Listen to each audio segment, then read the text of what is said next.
থেকে পলায়ন করেছে, তারা বিদেশে থেকেও এদেশে নতুন করে কলাকৌশল করে চক্রান্তের জাল বিস্তার করেছে। বিশেষ করে আমাদের বাংলাদেশের মধ্যে ধর্মীয় কেন্দ্রিকভাবে মুসলমান, হিন্দু, অন্যান্য ধর্মীয় অবলম্বনদের মধ্যে বিভেদ সৃষ্টি করে দেশে আবার অরাজকতা এবং দেশের ভিতরে একটা উশৃঙ্খলতা আবার তারা চেষ্টা করতেছে, যাতে করে আমরা দল বল নির্বিশেষে সকল ধর্ম বর্ণ একত্রিত হয়ে এ দেশটাকে নতুন ভাবে আমরা আবার পরিচালনা করতে পারি, এমন ভাবে যাতে পরিচালিত হয় যে দেশের জনগণের জান-মালের নিরাপত্তা দিতে পারবে এবং সকল ধর্মের মানুষের সকল ধর্মীয় অনুষ্ঠান শান্তিতে তারা উদযাপন করবে।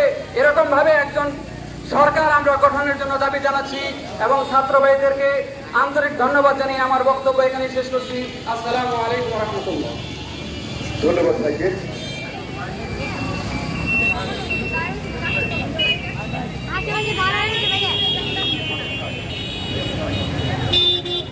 আসলে আজকে অনেক গরম পড়েছে, এখানে দাঁড়িয়ে থাকাটাও বেশ কষ্টসাধ্য ব্যাপার। আশেপাশে যারা দাঁড়িয়ে আছেন থাকুন, যার অবস্থানে একটু থাকুন।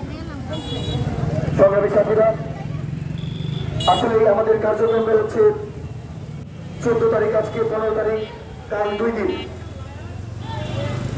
আমরা ভয় পাই না। আমরা যারা বন্দুকের গুলিকে উপেক্ষা করে আমরা মাঠে দাঁড়িয়েছিলাম, এখন পর্যন্ত আমরা মাঠে দাঁড়িয়েছি। আমরা জানতে পেরেছি এই পরাজিত শক্তি, এই খুনি হাসিনা, তিনি ভারতে গিয়ে অন্যান্য দেশে গিয়ে মিটিং এর পর মিটিং করে করে প্ল্যান করছেন এই সংখ্যালঘুদের উপর নাকি তারা হত্যাযজ্ঞ চালাবে, তাদের উপর নাকি বিভিন্ন জায়গায় গিয়ে হামলা করবে। এই প্ল্যানিং এ তারা দেখিয়ে তারা বোঝানোর চেষ্টা করবে বর্তমানে ইউনূস সরকার, এই উপদেষ্টা সরকার কোন প্রকারই দেশ চালানোর যোগ্যতা রাখে না। আমরা খুনি হাসিনাকে জানিয়ে দিতে চাই, আমরা ছাত্র সমাজ, আমরা দেশের জনগণ, আমরা আপনার এই কুচক্রিয়া কুমহলের হামলাগুলো প্রতিহত করার জন্য দাঁড়িয়েছি।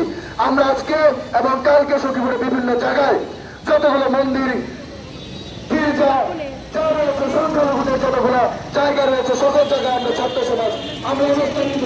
আমরা দেখিয়ে দিতে চাই আপনারা কিভাবে আপনারা হামলা করে আমরা আপনাদেরকে প্রতিহত করার জন্য এসেছি, আমরা খোলাভাবে জানিয়ে দিতে চাই। সকলের সাথীরা, আপনাদের মাঝে এখন কথা বলতে আসছেন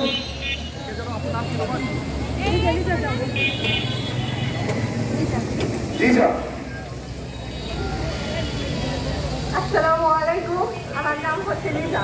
আমাদের ছাত্র সকলের পক্ষ থেকে হচ্ছে একটাই দাবি, শেখ হাসিনার বিচার চাই। আমাদের উপর যত অন্যায় অবিচার করা হয়েছে সবকিছুর বিচার চাই আমরা।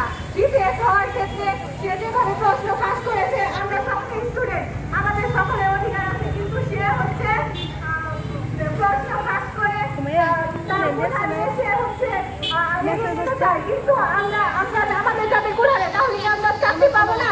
আমরা পড়াশোনা করতেছি কিসের জন্য?